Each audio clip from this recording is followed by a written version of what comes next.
नमस्कार, news track में आपका स्वागत है। निकाय चुनाव की घोषणा हो चुकी है। लगभग सिर्फ आचार संहिता का इंतजार है। आरक्षण की भी सूची जारी हो चुकी है। आरक्षण पे आपत्तियां मांगी गई हैं। सप्ताह भर का समय दिया गया है।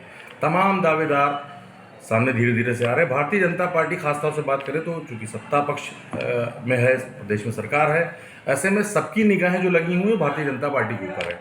हम भारतीय जनता पार्टी के एक ऐसे उम्मीदवार के साथ बैठे हैं जिनके बारे में अगर हम बात करेंगे तो इनका इतिहास काफ़ी लंबा चौड़ा रहा है नगर पालिका के चुनाव, नगर पालिका क्षेत्र को लेकर के। इनके पिताजी 2 बार यहाँ से चेयरमैन रहे हैं, रामनिवास अग्रवाल जी। इनको जनता भली भांति जानती रही है। और उसके बाद बागडोर संभाली इनके बेटे प्रवीण अग्रवाल जी ने।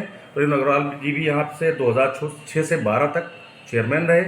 12 से 17 तक इन्होंने कमान संभाली। 12 से 17 के दरमियान जो चुनाव हुए थे 12 के, उसमें इन्होंने 7,973 वोटों से अपने निकटतम प्रतिद्वंदी को पराजित किया था। इनकी छवि भी काफ़ी साफ सुथरी मानी जाती है और प्रबल दावेदारों के तौर पे भारतीय जनता पार्टी में इनका नाम उभर के आया है। आइए इन्हीं से जानते हैं कि क्या क्या मुद्दे होंगे। अब की अगर इनको टिकट मिलता है, भारतीय जनता पार्टी इन पर दांव लगाती है, तो क्या क्या मुद्दे लेके जनता के बीच में जाएंगे।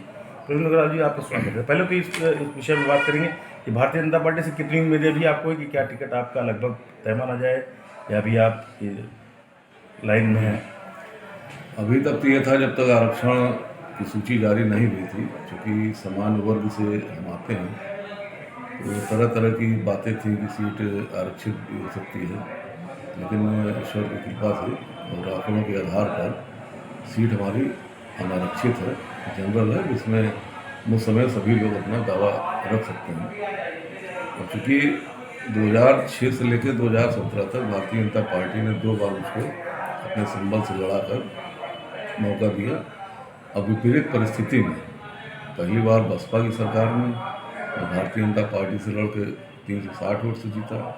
फिर 12 में पार्टी ने अवसर उसको दिया, तो लगभग 8,000 वोटों से मैं सपा की गवर्नमेंट थी उस समय में पार्टी का परचम लहराया है। हमारा खाली 10 साल के पीरियड में 2 चीज़ मैंने अपने जीवन में हमेशा सीखी। एक तो प्रत्येक व्यक्ति से बराबर का संबंध व्यवहार रखना, और दूसरा अपनी ज़मीन को नहीं छोड़ना। तो पद आता है जाता है, लेकिन संबंध व्यवहार बना रहेगा, ज़मीन पर रहेंगे तो निश्चित रूप से आगे भी जनता का सम्मान मिलता रहेगा। अगर हम कामों की बात करें तो 2006 में जब पहली बार निर्वाचित होकर हम आए तो 25 वार्ड थे। 25 वार्डों में बड़ी दुर्दशा थी। जो हमारे नगर के बाहर जो वार्ड हैं, विवेक नगर, निराला नगर, सीताकुंड, झांसीगंज, बयागीपुर, नारायणपुर, ये सब जगह बड़े उपेक्षित। हाँ उपेक्षित थी, बहुत दुर्दशा थी। और गड्ढों में जाके मुझको प्रचार करना पड़ा। लोगों को विश्वास था, मैंने सामान्य व्यवहार रखकर हर व्यक्ति का बिना किसी भेदभाव के हर समाज का काम किया। जिसने भी मुझको टेलीफोन पर भी कोई काम बताया, बिना नाम पूछे मैंने उसका काम तत्काल करने का प्रयास किया था और बखूबी किया। मुझको सड़कें खड़ंजे के रूप में मिली थी, मैंने उसको डामर कराया। इसमें एक सवाल मैं ऐसा लाऊंगा जो कंट्रोवर्शियल थोड़ा सा हो जाता है कि भारतीय जनता पार्टी का ही चेयरमैन मौजूदा है, इनका विरोध भी होता रहा, आपकी ही पार्टी से तमाम विरोध के स्वरूप थे। क्या लगता है कि उन्होंने कौन सी ऐसी कमियां छोड़ दी है तो भारतीय जनता पार्टी से ही लगातार विरोध के स्वरूप है? इस पर थोड़ा सा आपकी टिप्पणी करेंगे? भाई देखिए, इस पर हम कोई टिप्पणी नहीं करेंगे, इसलिए कि भारतीय जनता पार्टी ने विश्वास किया, टिकट दिया और उन्होंने 5 साल काम किया। मेरा सबसे बड़ी चीज़ होती है, किसी भी व्यक्ति का, कोई भी जनप्रतिनिधि हो, जनता के बीच उसकी समानता और आचरण व्यवहार ही सबसे मेन होता है। काम तो जो भी आता सारा भी करता है। केंद्र सरकार, प्रदेश सरकार पैसा भेजती है, जो भी रहेगा काम करेगा, लेकिन सामान्य व्यवहार जनता के प्रति ये आवश्यक है। अभी तो आपकी सरकार है, अगर ऐसे में आप पे दांव लगाएगा तो क्या विजन होगा आपका? सबसे पहला हमारा जो है, नगर में सफाई, स्वच्छता।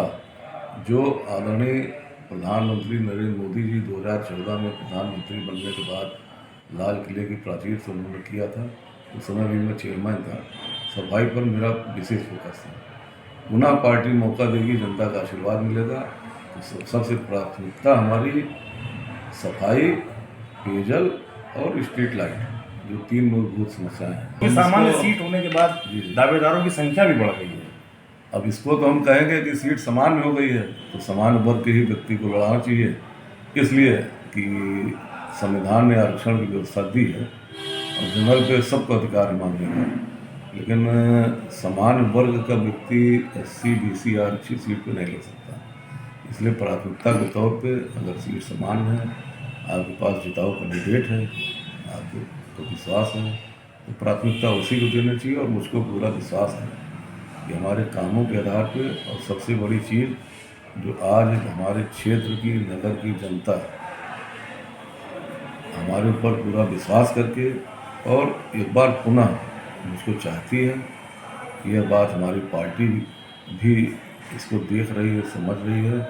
पार्टी हर तरीके से सर्वे भी कराती है, हर तरीके से कार्यकर्ताओं से, जनता से समीक्षा भी लेती है, आकलन भी लेती है। इस आधार पर मुझको विश्वास है कि एक बार हमारी पार्टी, भारतीय जनता पार्टी, मेरे ऊपर पुनः मुझको अवसर प्रदान करेगी। और अवसर मिला तो निश्चित रूप से केंद्र सरकार की, प्रदेश सरकार की जितनी योजनाएं हैं उसको 100% लागू कराना, पूरी निष्ठा के साथ जनता की सेवा करना। और जैसा मैंने पहले बताया कि शहर का विकास आगे बढ़ रहा है, तमाम सड़कें टूट रही हैं। अभी ये जो पेयजल योजना चल रही है, ये 2008 में उस समय हमारी शुरू कराई गई थी।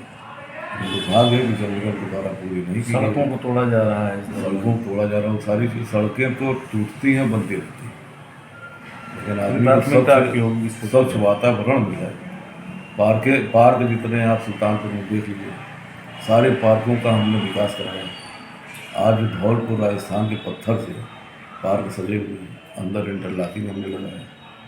सभी महापुरुषों की, तमाम महापुरुषों की प्रतिमाएं, उनके पार्क का कहने का सौंदर्य। मतलब तमाम आपके पास ऐसे वर्क हैं जो गिनाने के लिए जनता के बीच आप जाएंगे तो 2 बार का आपका मैंने कार्यकाल रहा है। सुल्तानपुर शहर में जितने भी स्ट्रीट लाइट के पोल हैं, बिजली के खंभे हैं, सब पर ये सोडियम लाइट लगाई, पीली, और तमाम चौराहों पर हाईमाइस लाइट लगाई,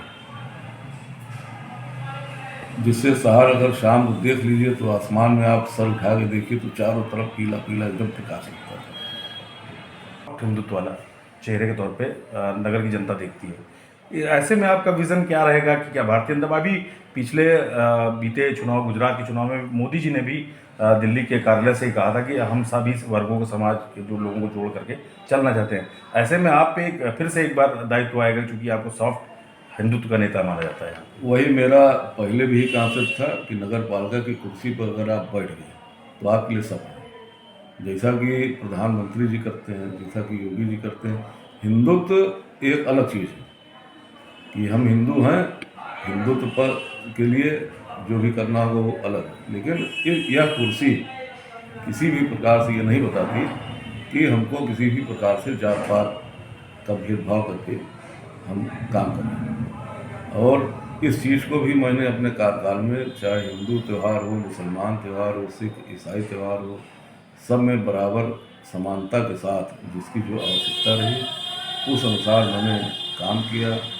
आज चाहे हिंदू जनमानस हो, चाहे मुस्लिम जनमानस हो, कहीं भी पूछ लीजिए तो लोगों का ये रहता है कि नहीं भाई, कम से कम सारी चीज़ें ठीक हैं, इस व्यक्ति से कोई भी काम कहा जाएगा तो ये करते हैं। तो ये एक सफलता हमने अर्जित किया था।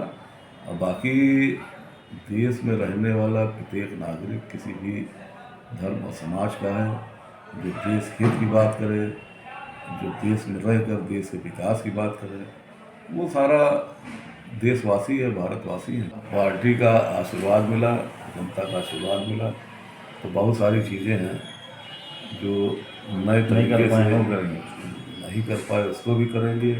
बहुत सारी चीज़ें विपरीत परिस्थिति और दूसरी सरकार में रहते हुए जो नहीं कर पाए, मन में आज भी कसक है, उसको पूरा करने का प्रयास करेंगे। योजनाएं हमारे पास बहुत हैं, काफ़ी समय लग जाएगा। में भारतीय जनता पार्टी की तरफ से प्रबल दावेदार, चूँकि 2 बार कार्यकाल इनका रहा, विक्टोरिया हॉल को सुशोभित कर चुके हैं, नगर पालिका के विक्टोरिया हॉल को। अब ये देखने वाला वाली बात होगी कि भारतीय जनता पार्टी कितना इन पर विश्वास जताती है और इनको दोबारा से मैदान में उतारती है। Farid Ahmad, News Time, Sultanpur.